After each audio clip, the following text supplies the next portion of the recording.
ఈ రాష్ట్రంలో కూటమి ప్రభుత్వం ఏర్పడిన తర్వాత 9 నెలలు కావస్తా ఉంది. ఈ కూటమి ప్రభుత్వం మాటలే గాని చేతలేమి లేదు.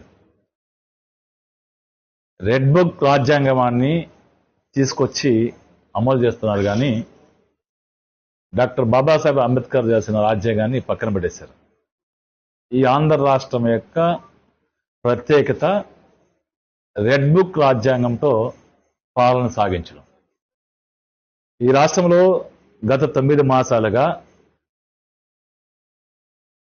విద్యార్థులు కావచ్చు, విద్యకు కావచ్చు, వైద్యానికి కావచ్చు, వ్యవసాయానికి కావచ్చు, సంక్షేమానికి కావచ్చు, ఈ అన్నిటిని కూడా గాలికి వదిలి వైఎస్ఆర్ కాంగ్రెస్ పార్టీ నాయకుల్ని టార్గెట్ చేయడం, జగన్మోహన్ రెడ్డి గారిని